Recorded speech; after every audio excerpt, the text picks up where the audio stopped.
Kepala panti asuhan menyiapkan sebuah kotak untuk setiap anak yatim. Isi dalam kotak akan menentukan keluarga mana yang akan mengadopsi mereka. Seorang anak yatim yang sangat beruntung saat membuka kotaknya, langsung melihat sebuah koin emas yang berkilauan. Koin emas itu adalah hadiah paling berharga dari semuanya. Artinya dia akan diadopsi oleh keluarga dengan status sosial tertinggi. Namun gadis licik yang mendapatkan koin emas malah melakukan hal tak terduga. Dia sengaja menyuruh gadis lain memilih kotak yang ada di pojokan. Saat gadis itu membuka kotak pilihannya, wajahnya langsung berubah. Di dalamnya ternyata hanya ada sepotong roti berjamur. Melihat itu, kepala panti dengan baik hati menawarkan kesempatan memilih lagi. Namun gadis itu tersenyum dan berkata, dia sangat menyukai hadiah itu. Lalu membawa kotaknya kembali ke tempat semula. Gadis licik diam-diam menyeringai di sampingnya. Namun semua ini terlihat oleh keluarga terkaya dari ruang pemantau. Mereka merasa gadis itu memiliki kepribadian yang baik. Setelah itu mereka datang langsung ke panti asuhan. Gadis licik melihat pasangan yang mengadopsi gadis itu berpakaian sederhana, lalu berpura-pura minta maaf. Dan seolah peduli apakah gadis itu bisa hidup dengan baik di kemudian hari. Orang tua lain yang mendengar malah menertawakan pasangan itu. Saat itu orang tua angkat dari gadis licik mempertanyakan kepala panti, apakah harus menaikkan standar adopsi? Kepala panti takut dituntut tanggung jawab, segera menawarkan untuk mengganti keluarga angkat gadis itu. Mendengar itu pasangan kaya tersebut juga ingin menguji gadis itu. Mereka berkata tidak akan memaksa,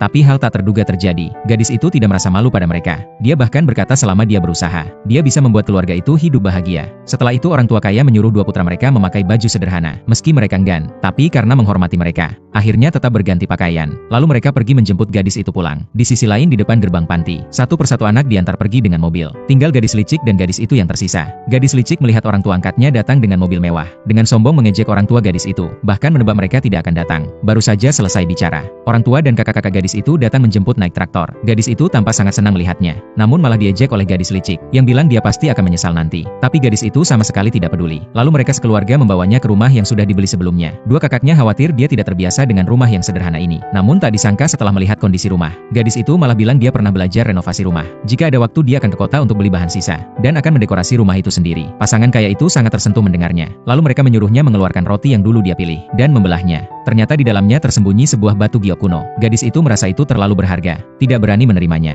Namun ibunya bersikeras. Ternyata batu giok itu melambangkan identitas sebagai putri pemilik perusahaan. Tapi karena gadis itu tidak tahu, akhirnya dia menerima dengan enggan. 3 tahun berikutnya, gadis itu membantu keluarganya menjual sayuran untuk cari uang. Suatu hari gadis licik lewat dengan mobil mewah dan melihatnya. Dia mengejek gadis itu berasal dari desa, dan berencana mempermalukannya di acara amal besok. Keesokan harinya gadis licik sengaja menyuruh orang menelpon gadis itu, dengan alasan ingin membeli sayuran dengan harga tinggi, lalu menggiring gadis itu ke acara amal. Saat gadis itu tiba di tempat pengiriman, baru sadar itu adalah reuni panti asuhan yang diadakan oleh gadis licik. Gadis licik pura-pura menyambutnya dengan ramah, namun diam-diam tetap mengejek kehidupan gadis itu yang begitu menyedihkan. Gadis itu tidak ingin berdebat dan berniat pergi, namun gadis licik menghentikannya, mengatakan malam ini dia harus berdonasi. Lalu dengan bangga mengumumkan bahwa dia menyumbang $3 juta.